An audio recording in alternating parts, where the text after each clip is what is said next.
A paz do Senhor, meu irmão, a paz do Senhor, minha irmã. Felizes mais uma vez, estamos começando aqui mais um podcast pela graça do Senhor Jesus. Para você que não me conhece, meu nome é Daniel, sou professor de adolescentes ali do Templo Central. E estou muito feliz porque a nossa equipe está completa mais uma vez, né? Temos que valorizar isso, professora Gedídia, professora Thaís. Aqui eu saúdo com a paz do Senhor e peço para que elas se apresentem também para os irmãos que não as conhecem. Paz do Senhor. Ai, Ai, Senhor. Senhor. Pode ir, Thaís. Foi sincronizado, né? Mas Pai do A sintonia Senhor, da equipe é isso. professores. Meu nome é Thaís, né? Como já foi dito, sou professora também dos adolescentes no Templo Central, em Natal, Rio Grande do Norte. Isso, e eu também estou como professora na escola dominical, não dos adolescentes, mas estou lá no departamento infantil, com as crianças, aprendendo, né, e ensinando. E também atuo como psicóloga em consultório na escola. Amém, glória a Deus. A professora Thaís não mencionou, mas ela é escritora da CPAD, viu? Inclusive da revista, da Escola Dominical. Eu não sei se pode dar spoiler, professora Thaís, mas Eu não sei, não mas deixar claro que a sei. revista não é essa. Mas a professora Thaís vai escrever, ela é escritora, né, da revista de juvenis do próximo trimestre, né? E é uma alegria muito grande tê-la aqui conosco, né, contribuindo para esse podcast, juntamente com a professora Gerídia. E, queridos, a lição de hoje é a lição de número 10, né, que tem como título O Terceiro Diário de Viagem, né, referente à terceira viagem do apóstolo Paulo. Né, como os irmãos podem perceber, a gente está praticamente dissecando toda a vida de Paulo, né, nessa revista. E a lição de número 10 trata exatamente sobre esse diário de viagem dele. Né? A mensagem da lição se encontra em Atos, no capítulo 20, versículo 21, que diz: Eu disse com firmeza aos judeus e aos não-judeus que eles deviam se arrepender dos seus pecados, voltar para Deus e crer no nosso Senhor Jesus. Né?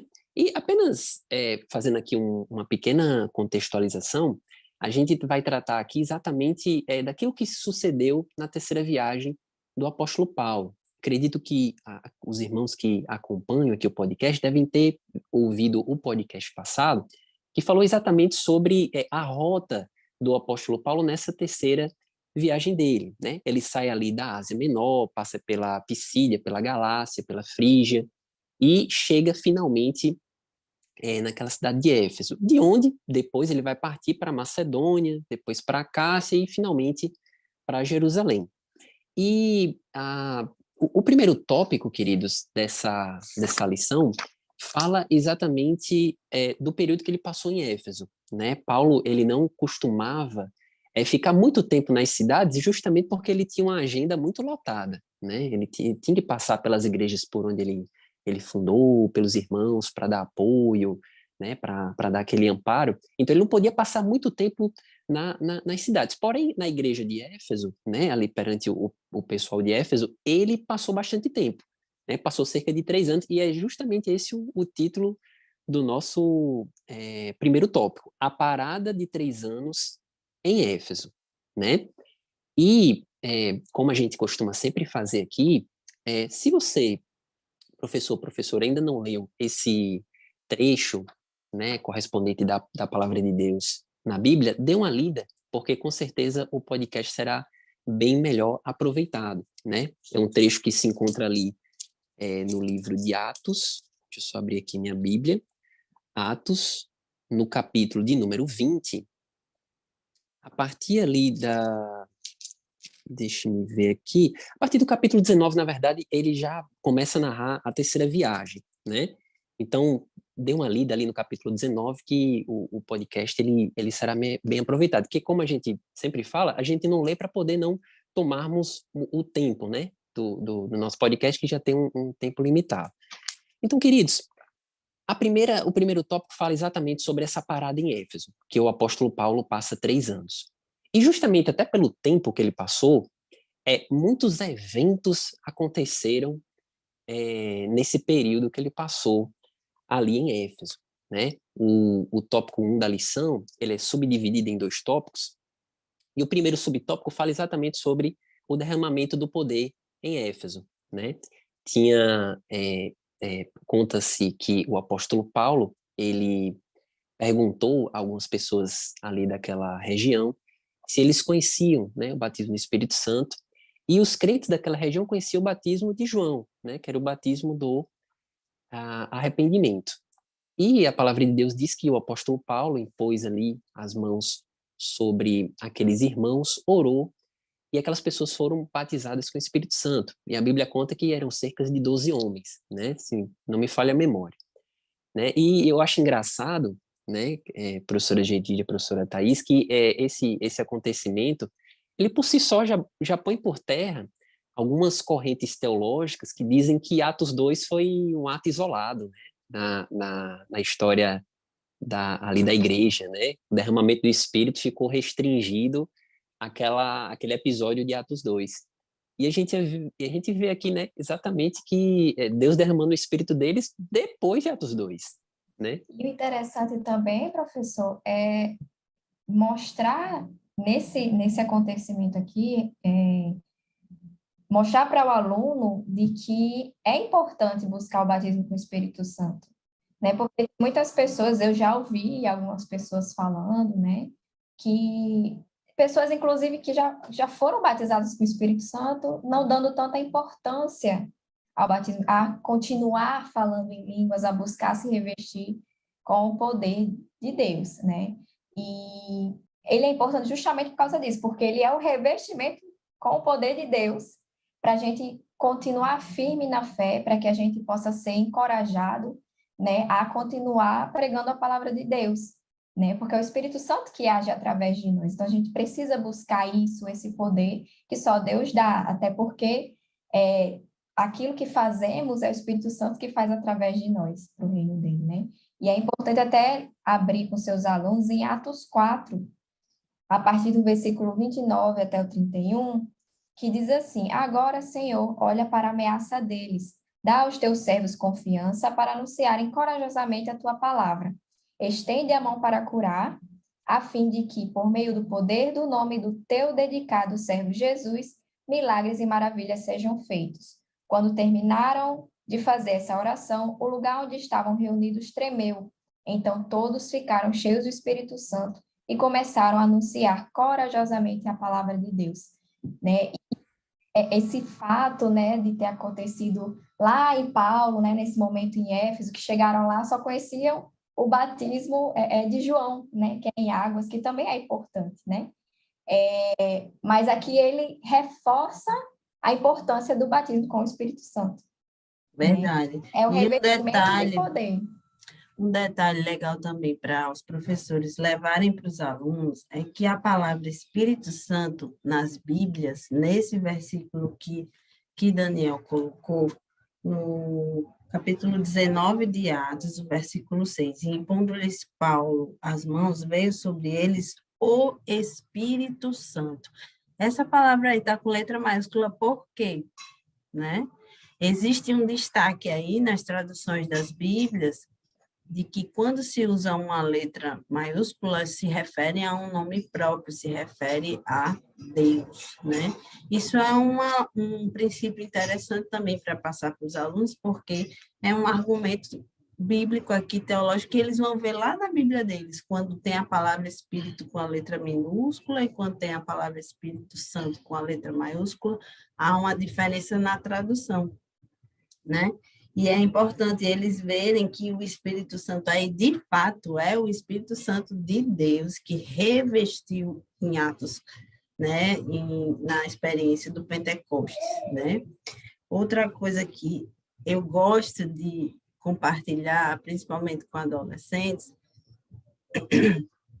é que a força que Paulo teve em todas as viagens missionárias, teve a primeira, teve a segunda, teve a terceira, são 3, a gente pode pensar como, eu não sei se a palavra se adequa muito, os professores podem me ajudar, mas a saga de Paulo, né?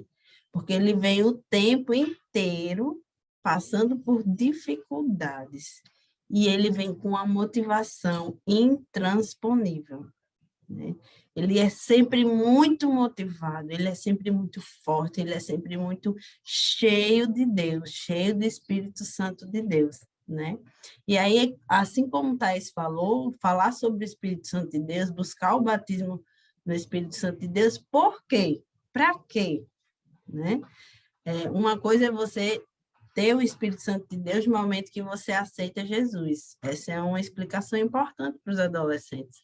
Outra coisa é você ser revestido, cheio do Espírito Santo de Deus, através da promessa do batismo com o Espírito Santo. Então, é como se você já tivesse... Como não? Quando você aceita Jesus, o Espírito Santo age na sua vida. Mas quando você recebe o batismo com o Espírito Santo, você é revestida, como se você tivesse uma roupa extra, né? É revestido de poder, do poder de Deus. E eu vejo o tempo todo em Paulo isso, né? O Espírito Santo de Deus motivando. Gente, imagine o que são açoites, imagine o que são prisões, imagine, porque a gente, é legal, professor, se você tiver a oportunidade, levar vídeo, né? Algumas igrejas disponibilizam, mas se você não puder levar para a sala de aula, né? Envie o link, né, do YouTube de vídeos de como eram açoites, de como era, né, existem filmes relatando a história de Paulo. É importante eles se apropriarem desse período, dessa história, porque Paulo, de fato, a gente pode considerar ele um homem desbravador. E quando a gente fala desbravar, eu penso naquela contracultura que a gente tem que ter, que a gente tem que trabalhar, né? Na mente dos adolescentes, né? Que a gente tem que trabalhar uma ideologia fora da caixinha do mundo e tem que vir mostrando Paulo como uma pessoa que rasga a história. Eu digo rasga porque é tudo muito forçado que ele vive, né?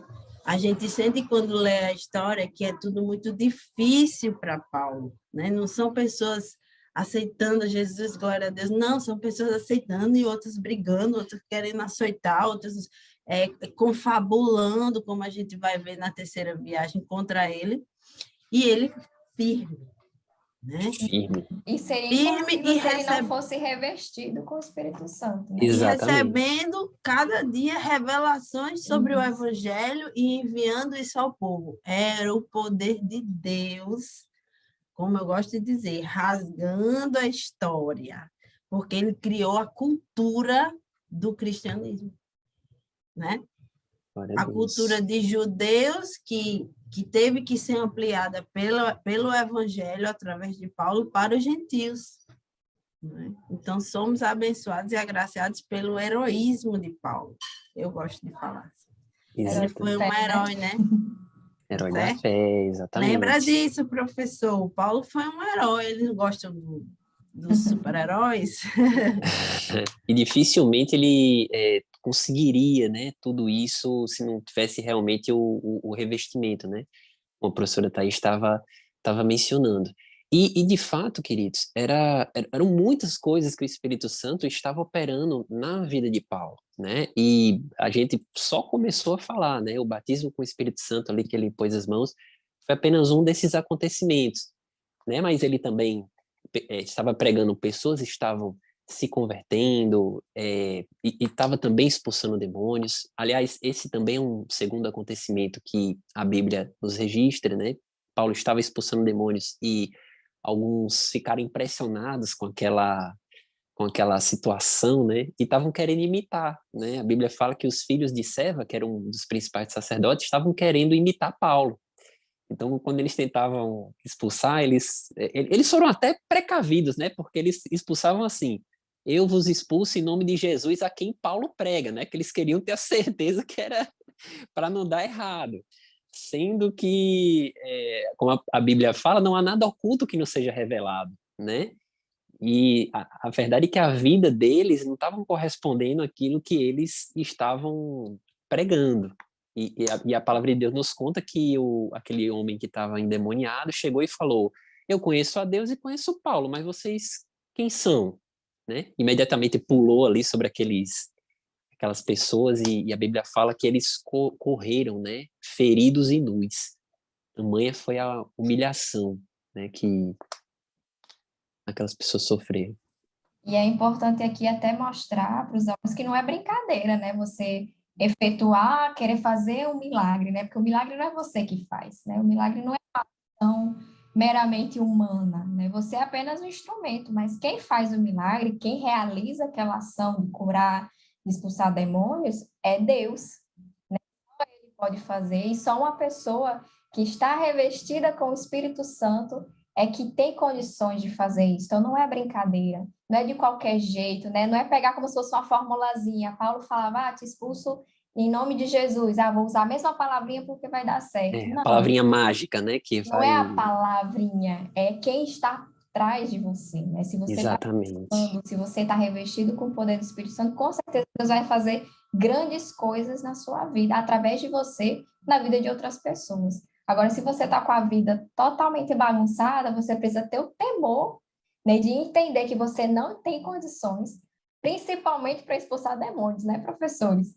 Né? Porque não é de qualquer jeito. Satanás, ele conhece a sua vida, ele conhece Deus, né? E ele sabe quem realmente está ali revestido do poder e quem não. Né? Se você está dando brecha ali, né? Aí ele se aproveita ali para lhe envergonhar. Então, não é a de qualquer consciência de que há uma batalha sendo travada, né? Sim, A com consciência certeza. de que a gente precisa compartilhar com os adolescentes de que o mundo espiritual existe, senão nós não estaríamos falando sobre o Espírito Santo de Deus. É bem possível, professor, que você precise de se preparar para falar um pouco, ou em outro momento, em outra lição, sobre batalha espiritual, né? Sobre a força do nome de Jesus, sobre o poder do nome de Jesus, porque vão surgir dúvidas e perguntas, os nossos adolescentes estão sendo expostos a sei lá, desenhos, né, a filmes que falam de feitiços, encantamentos, né? Ele já tem essa vivência de conteúdos espirituais e eles até, alguns de nós, né? Eu vou falar nós enquanto povo cristão, tem o discernimento do que é bom, do que é mal, mas mesmo assim a gente tem que se preparar. A Bíblia diz, olhai, orai e vigiai. Então, isso fala da gente se manter em alerta, e os nossos adolescentes, então, precisam, tanto quanto nós, né, dessa informação. Os mangás, os filmes, todos eles têm algum conteúdo. Gente, os desenhos animados, que às vezes não parecem nada, até os infantis, têm muito conteúdo sobre feitiçaria, né? E às Sobre vezes nem, não está nem misticismo. oculto, né? Às vezes está bem Não. Às vezes escancarado. é Atualmente explícito mesmo. eu já vi alguns desenhos assim que só de olhar já passa aquela coisa ruim. Você vê que existe um peso ali muito Esse grande, é um, negativo, é, sabe? essa é E uma boa está janela para muito abrir o diálogo escancarado. sobre você está preparado para lidar com o mundo espiritual, né? Porque com certeza eles já viram e eles vão poder relatar. Uma vez eu assisti um filme que tinha uma bruxa, sei lá, não sei o quê, até Chapeuzinho Vermelho, né? Até os das princesas, a Disney está cheia de exemplos que usam misticismo, né? E mágica, essas coisas. Então, eles precisam orar, e é importante que você, professor, ore também para que o Senhor dê discernimento em relação a essas coisas. Inclusive, eu acho que isso abre até para o próximo tópico, né? Faz a conexão próximo tópico, que vai falar mais ou menos sobre isso, que o povo lá em Éfeso, eles eram envolvidos, né, com misticismo, ocultismo, né, professor Daniel? Exatamente. Foi até bom a professora Geridia ter falado esse termozinho, porque ele já conecta com algo que Paulo também viu lá na cidade de Éfeso, né? A cidade de Éfeso era uma cidade que estava realmente impregnada por ocultismo, por magias, né? Sendo que, como a gente conhece a Bíblia, a gente sabe que onde o Espírito Santo entra, ele faz mudanças, né? Ele faz rebuliços, né? Por assim, para utilizar uma linguagem assembleiana, né? E o resultado disso, queridos, foi que muitas pessoas, à medida que iam se convertendo, iam jogando fora seus livros, né?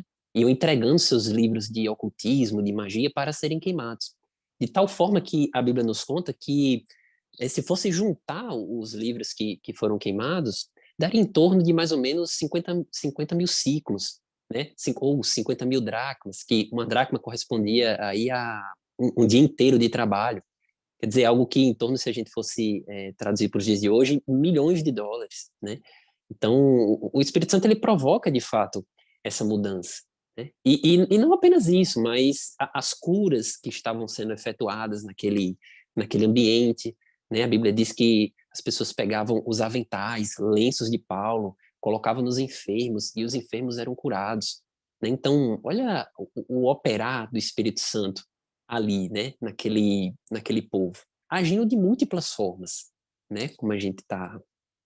E como isso é sensível, essas questões espirituais, como a gente tem que ter mesmo oração e clareza da palavra, porque hoje em dia a gente ainda tem pessoas querendo fazer esses rituais, né? Que mistura, às vezes, o que o poder de Deus com um objeto, com o misticismo, porque você vai passar por ali, depois vai sair curado, e depois vai, né? E a gente sabe que Deus tem o poder para transformar situações. Deus tem poder para isso. O Espírito Santo de Deus, ele revela também o que Deus pode fazer, né? O nome de Jesus tem poder. Mas a gente tem que ter discernimento de Deus. A gente não pode fazer como imitação, a gente não pode fazer despreparado. A gente precisa entender que o poder de Deus tem uma causa, tem uma origem, e a origem é do céu, não pode ser de nenhum outro lugar, inclusive nem de você mesmo, né? Ah, eu estou com coragem de orar por aquela pessoa. A questão não é a coragem, é bom a gente compartilhar isso com os adolescentes. Ah, o irmão vai lá e coloca a mão, né? Por que que ele faz aquilo? Porque que ele teve coragem? Porque ele é desinibido, né? Porque ele é extrovertido e tem coragem de fazer isso? Não, certamente Deus falou com ele pela palavra, ele se preparou, ele orou, ele desejou, ele pediu. A Bíblia diz, clama a mim e responder-te-ei, anunciar-te-ei coisas grandes e firmes que não sabes. São Jeremias 33, né? Ele era profeta, né? E aí a gente precisa ter discernimento de Deus. É o espírito de discernir, que é o Espírito Santo de Deus, que dá a capacidade da gente olhar uma coisa e dizer, isso vale a pena. E olhar e também dizer, isso aqui não é de Deus, isso não vem do céu. Inclusive, até aproveitando o gancho aí, Daniel, até antes da gravação, né, ele deu já aula sobre isso, enfim, falou sobre a questão dos signos, né, que está muito em alta hoje, né, as pessoas se utilizam, inclusive cristãos, se utilizam disso para ver questões de personalidade, para tentar descobrir o futuro, como é que vai ser como é que vai ser o seu dia, como é que vai ser sua semana, para saber se você combina com outra pessoa, para se relacionar. Enfim, são muitas coisas que são utilizadas, e inclusive os adolescentes às vezes podem até se deixar levar por isso como uma forma de brincadeirinha. Ah, deixa eu ler meu horóscopo hoje, só para ver o que aparece, né? Inclusive, professor, você pode até perguntar, tenho certeza que a maioria vai responder qual é o signo delas. Pode fazer uma pegadinha, dizer, né? Qual é seu signo? exatamente. O seu signo, né? Porque está muito em alta, inclusive tem Tá. empresas que usam isso como Para fazer requisito para seleção. contratar alguém ou não. É, Então, as pessoas tamanha gravidade. estão se apoiando em algo que nem científico é. Não existe nenhuma comprovação Nem um pouco. científica disso. Isso, e olha só como é, a gente lê, estou dizendo a gente, porque todos nós algum dia lemos. Ah, hoje estou me denunciando aqui. Às vezes por curiosidade, mas existe um investimento espiritual ali, né? E aí, se você está abrindo essa brechinha no coração, se o adolescente começa a abrir essa brechinha no coração, o inimigo sabe que você está interessado em descobrir sobre aquela pessoa. Então, ele vai dar um jeito de confundir a mente do adolescente, né? E faz mais ou menos um mês, assim, que eu vi um testemunho na internet mesmo, de uma moça, que ela falava sobre rituais de encantamento. Veja bem, não eram rituais macabros, não eram rituais de terror, não era canibalismo, não era nada assustador. Eram rituais de encantamento. Qual o objetivo? Sucesso, fama, beleza, dinheiro, estética, né? No sentido assim da pessoa ser, sabe aquela sensação de que sou uma estrela, sou uma fada, sou alguma coisa nesse sentido, e os encantamentos eram feitos de forma muito positiva, ilusória, muito ilusória, mas positiva, e ela era submetida a rituais para ela se sentir bonita, especial, para se sentir com sucesso na vida. Aparentemente nada que vá prejudicar ninguém. Nada, né? Bem sutil. E ela relatou muitos dos atores, muitos dos artistas entram por esses caminhos porque eles desejam muito ser amados pelas pessoas, né? Ou qual o problema de querer ser amado, né? Mas ela falou que chega um ponto que eles viram escravos, eles não conseguem mais sobreviver de uma forma leve, porque os espíritos começam a cobrar, a fazer cobranças, a dizer que ele tem que repetir tal ritual, a dizer que ele tem que atingir tal pessoa com tal ritual, e a pessoa contando como é intenso o processo de libertação, né? Como foi que Deus tirou ela desse contexto e, de fato, ela se sentiu livre somente com Jesus Cristo na vida. Então, são assuntos que a gente não pode deixar os nossos adolescentes inocentes, vamos dizer assim, em relação a isso, porque o mundo espiritual exige, né? O mundo místico, como eles falam, né? É verdade. E isso, queridos, foi algo que Paulo, e como a gente já falou, enfrentou na igreja de Éfeso, né? E não apenas isso, né? Como a gente vai agora descobrir no tópico de número 2, que tem como título O Conflito Religioso e Econômico, aquela cidade de Éfeso também tem uma particularidade, né? Lá era a sede de uma deusa, né? De uma importante deusa grega, de nome Ártemis ou Diana, né? E aquela deusa que inclusive tinha um templo ali à sua disposição, o templo da deusa Diana, inclusive foi considerado uma das 7 maravilhas do mundo antigo, era algo que movimentava muito tanto o turismo quanto a economia daquela cidade de Éfeso, né? Então, tamanha é a importância. Inclusive, como a professora Thais mencionou, eu já dei aula sobre essa lição na minha classe, e na oportunidade eu levei algumas gravuras, né?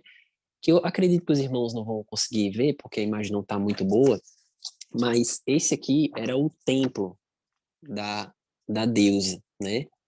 Que eu resolvi imprimir, porque na nossa classe a gente não pôde usar o slide. E essa aqui era a deusa Diana, que era considerada, eu acabei tirando o cérebro dela, mas é uma deusa que era considerada a deusa da caça, né? Por isso que ela está aqui com arco e flecha, e aqui ela está segurando um veado, né? Pelo seu chifre. Então, era algo que estava absolutamente impregnado ali na cidade de Éfeso, e era muito importante, porque, como foi falado, ela era responsável por movimentar o turismo e por conseguinte, a economia do lugar. E o que acontecia era que Paulo estava pregando, as pessoas estavam se convertendo, as pessoas estavam deixando de frequentar o templo, estavam deixando de adquirir as estatuetas que os comerciantes faziam, e o resultado disso foi um grande prejuízo para aquela cidade do ponto de vista econômico. Eu digo econômico porque, do ponto de vista espiritual, aquela cidade estava em crescimento, estava seguindo bons passos, né? E Professor Daniel, e eu lendo sobre isso e pensando, parece que no estado a gente já tem algo parecido aqui no Rio Grande do Norte. Vocês conseguem aí se lembrar uma das maiores esculturas, né, em concreto que nós temos, que perde apenas para o Cristo Redentor, né, e que gera turismo, e que gera uma economia. Ó, que paralelo legal para a gente fazer, né, mostrar a Dona Rita de Cássia, né, eu acho que é Santa Rita de Cássia que tem, e mostra também a deusa Diana, né, e eles vão entender rapidamente, gente, quando tem a festa lá da padroeira, como é que a cidade fica, né? Como é que o comércio se movimenta, né? E rapidamente eles vão perceber que se o evangelho for a prioridade nessas cidades, o comércio vai sofrer, né? Porque não vai ter banda, não vai ter a parte profana da festa da padroeira, não vai ter muita gente, né? vai ter bebidas alcoólicas. Exatamente. Então, rapidamente, esse paralelo eu fui fazendo à medida que eu estava lendo aqui a lição. Amém. E não é a primeira vez que o apóstolo Paulo, né, através da mensagem do evangelho, causa prejuízos econômicos, né? A gente pode lembrar Inclusive, a gente até daquela... falou, né, no podcast Exatamente. retrasado, se eu não me engano, a gente falou que realmente o evangelho tem um poder transformador, né? Se ele transforma várias vidas, isso vai repercutir na sociedade, né? Na forma como ela vai viver, no estilo de vida delas, né? E isso é muito importante. Devemos também tomar como lição é que devemos nos afastar daquilo que nos afasta de Deus. Hoje, na época, lá em Éfeso, a deusa era Diana, Ártemis, né? Eles adoravam esse deus, era a ídola, né, deles. Mas hoje em dia temos outros ídolos, né? Que isso vai afetar também na nossa maneira de viver, né? No nosso estilo de vida. E a gente tem que passar isso para os alunos, para eles também prestarem atenção, né? Aqui a gente está estudando sobre a história de Paulo, sobre a viagem dele, mas de cada pedacinho, de cada acontecimento, a gente pode tirar uma aplicação pessoal, né? Tirar uma lição, uma moral da história, algo que serve para a nossa vida, para a gente aplicar diariamente, né? No caso aqui, Éfeso estava sofrendo, entre aspas, né? Essa transformação maravilhosa do Espírito Santo, né? Porque muitas pessoas conheceram a Deus, né? E largaram a vida de idolatria, tiveram realmente sua mente transformada pelo Evangelho, né? Jogaram livros fora, né? Para serem queimados, né? E não é algo fácil, porque era uma crença que eles tinham, né? Eles viviam aquilo, era a religião deles, adorar essa deusa e muitos outros deuses que tinham também, né? Tinha Deus para tudo, né? Deus do amor, Deus do cultivo, Deus de tudo, né? Tudo era motivo para ser criado um Deus, né? Então, eles largaram tudo isso para servir apenas a um Deus, que é o Deus verdadeiro, né? E o adolescente tem que entender isso, que ele precisa conhecer cada vez mais do Evangelho, para que esse Evangelho, essa palavra, venha transformar cada pedacinho, cada detalhezinho da vida dele, né? Para que ele também seja completamente transformado, revestido do Espírito Santo, né? E ser usado como Paulo e muitos outros, né, colaboradores de Paulo foram usados. E complementando, Thais, houve essa perda econômica na cidade, mas a igreja de Éfeso, a igreja foi uma das mais fortes, segundo os relatos bíblicos aqui, segundo os teólogos dizem, era uma das igrejas mais fortes. E a carta de Éfeso foi de Efésios, né? A carta para os Efésios foi gerada nesse período, então, né? E quando você vai ver a carta de Efésios, você pode recomendar a leitura da carta de Efésios para os seus alunos, você vai ver um Paulo que fala do sobrenatural de Deus, que fala da grandeza, da infinidade, do poder, e ele diz, num dos capítulos de Efésios, pede para Deus, na oração dele, pede para Deus se revelar com toda a sua grandeza para os Efésios, né? Para os moradores de Éfeso, né? Então, apesar de terem essa perda material, mas há um ganho gigante espiritual. A gente precisa saber que muitos processos de revelação do evangelho vão gerar esses processos de perdas em algumas partes. E se a gente... Já estou dando aí a dica para o final, né? Perdas em algumas partes para que a gente possa ganhar espiritualmente, né? Deus age assim conosco. Amém, glória a Deus. Inclusive, aproveitando, queridos, o gancho que a professora Thais deixou a respeito dos inúmeros deuses, né, que existiam naquela época, a própria lição na revista de professores coloca uma tabelinha, né, de deuses que, pelo menos um rol exemplificativo de deuses que existiam naquela época. O próprio Barnabé e Paulo foram taxados como deuses, né? Barnabé era Júpiter e Paulo era Mercúrio, né? Que era o deus grego Hermes, que daí vem de hermenêutica, quer dizer, o deus mensageiro, e o Júpiter era o deusão, era o Zeus, né? Era o deus que era o maior dos maiorais, o deus dos deuses, né? Um certo escritor disse que em Atenas, naquela época, era mais fácil encontrar um deus do que encontrar um homem, né? De tantos deuses que tinham. O coração humano é uma fábrica de ídolos, né? E como a professora Thais falou, a gente tem que tomar cuidado, porque os ídolos de hoje não são feitos à mão, não são feitos ali daquele esculturas, não, são deuses que ficam ocultos aqui, né? Então a gente tem que... toma o lugar de Deus. Tudo que toma o lugar de Deus, perfeitamente. Por isso que Paulo falou que tudo me é lícito, mas eu não me deixarei dominar por nada, porque aquilo que eu me deixo dominar vira um Deus, né? Nós precisamos tomar cuidado com essas coisas e alertar os adolescentes, né? Para eles não pensarem que ídolos é coisa da Grécia Antiga, é coisa do passado, né?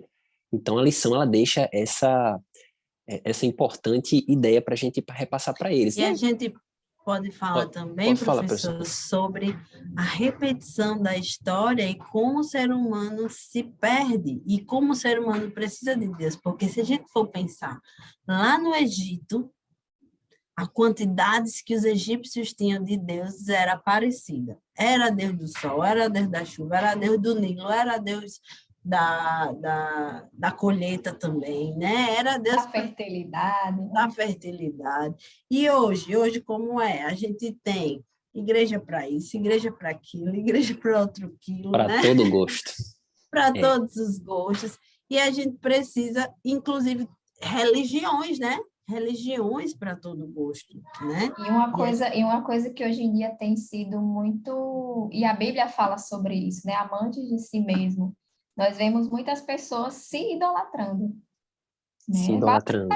Instagram é um pouco de idolatria a si mesmo, ao seu corpo, né? A ficar bonito ou ao bonito, ficar se exibindo, meio que namorando consigo mesmo, né? Isso é uma idolatria, né? Você idolatrar a si mesmo. É o meu bem-estar, é a minha felicidade, é o que eu quero, é o hedonismo, né? Eu tô a fim de fazer, eu faço, o que me traz prazer, eu vou fazer.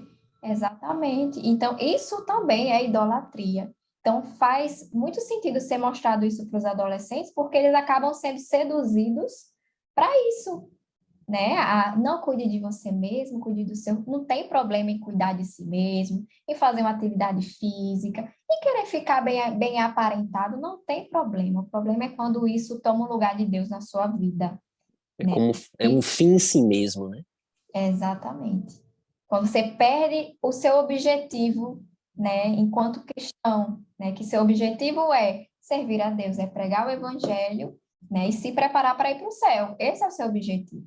Seu objetivo jamais pode ser ficar bonito, ficar sarado ou sarada, né? Esse não é um objetivo de vida, né? O seu corpo é um templo que o Senhor lhe deu, não é seu, é de Deus.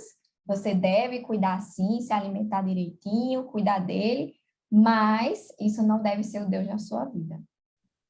Exato, exatamente. Não deve ser o Deus, é só um templo, mas não é o Deus do templo, né? São coisas totalmente... É o templo onde Deus tem que ser adorado. É onde Deus é adorado. Perfeitamente, Exatamente. professora.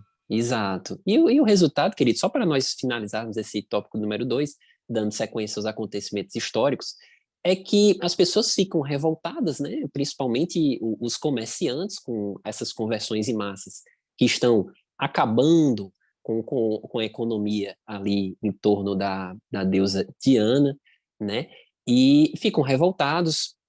Eles pegam Gaio e Aristarco, que eram companheiros de Paulo, levam ao teatro, tem aquela confusão, né? Eles estão prestes a serem mortos. Paulo, inclusive, tenta entrar, mas os seus companheiros o impedem para que ele também não seja corra o risco de morrer ali dentro. E acaba que um secretário, né, a serviço do governo, certamente usado por Deus, chega e diz: não tem para que essa confusão toda. Se Demétrio e os ourives estão revoltados com essas pessoas que pregam, que eles resolvam isso perante os tribunais, né? Não vamos aqui sujar as nossas mãos, deixem que eles resolvam isso. E aí Deus dá o livramento, né? Não apenas para Paulo, mas para seus companheiros de viagem, né? E aí, queridos, nós entramos finalmente no tópico de número 3, né? Que tem como título A Parada Final em Jerusalém. Então, Paulo termina, né, o longo período que ele esteve ali na igreja de Éfeso. Ele passou cerca de 3 anos. Ele vai para Macedônia, depois ele desce para Corinto, ele vai passar pela Macedônia novamente, ele vai passar por Troade, onde existe aquele episódio em que o jovem Eutico ele cai daquele prédio e acaba sendo ressuscitado por meio de Paulo, através do Espírito Santo, né? E finalmente Paulo chega a Jerusalém, né? Que era um lugar que ele queria muito estar, porque ele estava com as ofertas ali dos irmãos da Macedônia, da Acaia, né? Interessante que muitos avisaram para Paulo, né? Paulo, não volte para Jerusalém, você vai morrer lá, você vai ser preso, vão injuriar você. E Paulo o tempo todo, né? Como a professora Gedidia falou em falas passadas aqui, sempre convicto, sempre, eu tenho que ir, não tenho minha vida por preciosa, o importante é pregar o evangelho, né? Algo que somente o Espírito Santo na vida de um homem pode colocar tamanha convicção, né? A ponto do cidadão chegar e dizer: minha vida não vale nada, o que vale é o propósito de Deus nela, né?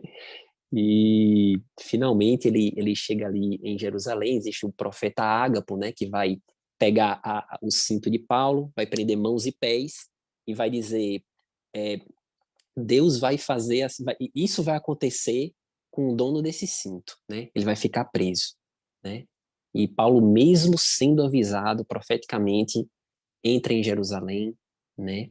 E ele vai ser depois preso, que inclusive a prisão de Paulo vai ser estudada não nessa lição, né? Que a gente já comentou aqui bastante coisa, mas na lição de número 11, né? Que a gente vai a lição de número 10, ela apenas dá uma introdução para aquilo que vai ser pormenorizado na lição de número 11. Né? Então, Paulo dando uma lição aí de convicção, né? Para todos Convicção, nós. e talvez ele já tivesse essa impressão, né, de que fosse ser preso, até porque ele, quando foi se despedir das cidades, ele disse: é bem provável que vocês não me vejam mais, né? E houve até comoção, pessoas que se agarravam, a Bíblia diz, ao pescoço de Paulo, né?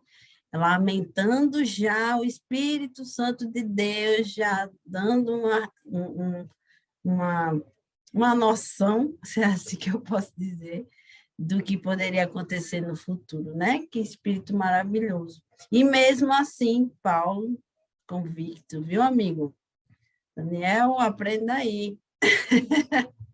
Não se acovardou.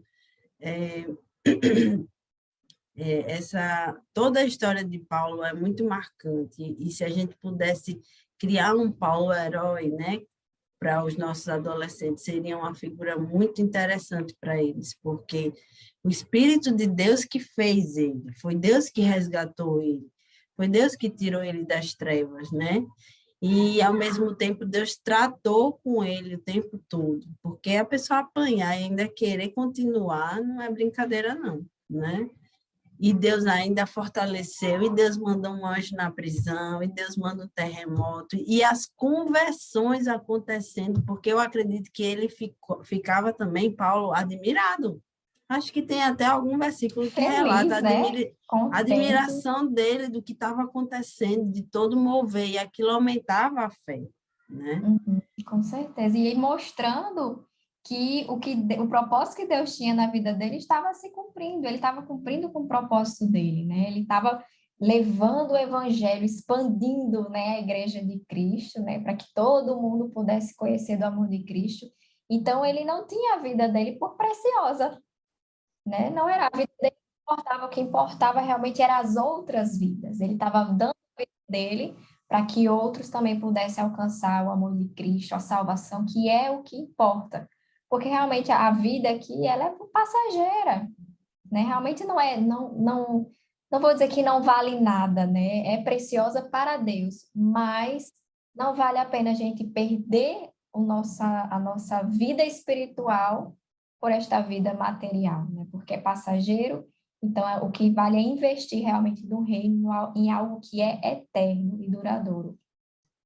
Paulo, eu tenho aqui um recurso de uma Bíblia de estudo que diz que Paulo sobreviveu a naufrágios, apedrejamentos, açoites e longas noites em cárcere.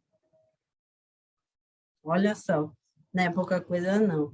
E o versículo 22 e 23 do capítulo 20 de Atos, diz assim, a fala dele é: e agora eis que, ligado eu pelo Espírito, vou para Jerusalém, não sabendo o que há de me acontecer, senão o que o Espírito Santo, de cidade em cidade, me revela, dizendo que me esperam prisões e tribulações. O nome de Deus estava entranhado em Paulo, né? Enraizado. O nome de Jesus, enraizado. Muito obrigada, Thaís. Ele estava marcado pelo poder de Deus, né? E ele é uma referência para nós, né? A gente não pode deixar de pensar nisso. Muita coisa, hein? Não podemos, é uma lição bastante rica, né? Como os irmãos podem ver, realmente tem muitos assuntos bons que podem ser falados, né? E conversados com os adolescentes. E, se possível, a gente poderia passar aqui mais 1 ou 2 horas, né? O que, infelizmente, não é possível, por isso que eu já me encaminho para a conclusão, que faz uma pequena conclusão, a lição, mas que retoma a ideia do que a gente está abordando, né? Que o ministério de Paulo foi conduzido por Deus, e que mesmo numa situação que parecia complicada, havia um propósito maior, a pregação do evangelho do Senhor Jesus e a salvação de almas, né? Esse homem estava realmente impelido por esses 2 propósitos que Deus tinha colocado na vida dele, e o resultado foi essa grande operação do Espírito Santo, porque afinal de contas o Espírito Santo ele só precisa disso, de pessoas disponíveis para que ele possa agir efetivamente por meio de tantas maravilhas, né? Então, essa é a lição, queridos, essa é a conclusão que a lição nos deixa. E eu gostaria de passar também para as professoras Thaís e Geride, para que elas deem as palavras conclusivas dessa lição tão rica em conteúdo. Não tem como dizer outra coisa a não ser siga o exemplo de Paulo, né?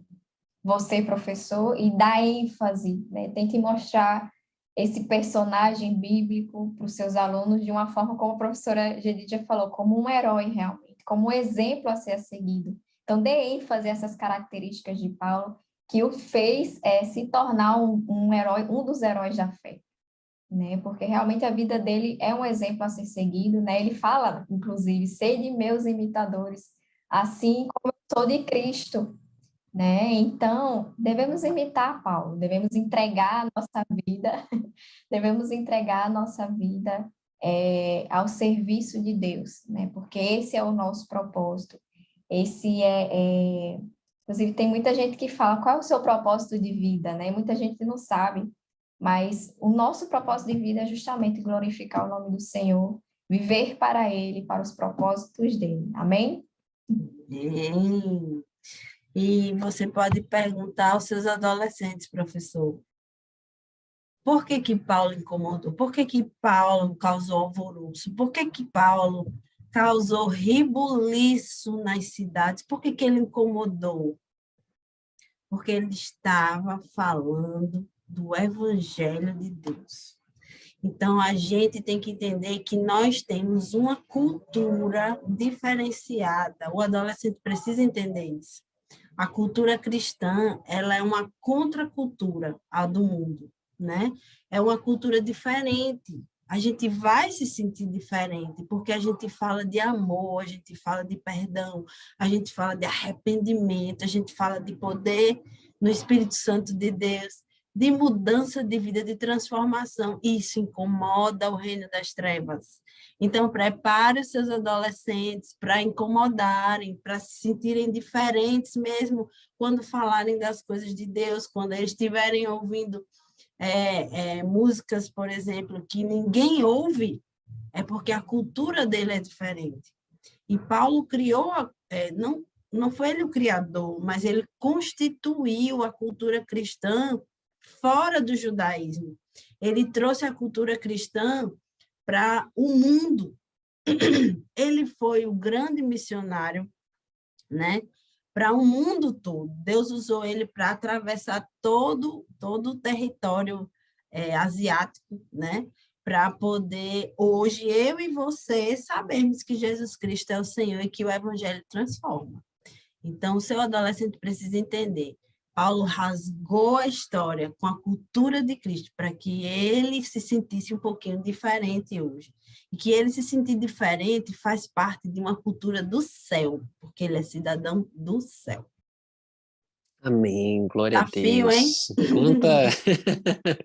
Quantas informações, né? Esperamos, querido professor, querida professora, que você tenha sido edificado, né? Que você possa aproveitar aquilo que a gente discutiu aqui para subsidiar a sua aula, né? Dê o seu melhor na aula que você vai dar, peça orientação para o Espírito Santo, né? Para que ele possa te orientar ali nos assuntos que vão ser abordados. Né? E obrigado por estar conosco, né? Até esse momento. Que Deus abençoe a sua vida e uma ótima semana em nome de Jesus. Pai do Senhor, amados. Amém. Pai do Pai Senhor. Tchau, Senhor. tchau. Até a Tchau. próxima. Até a próxima.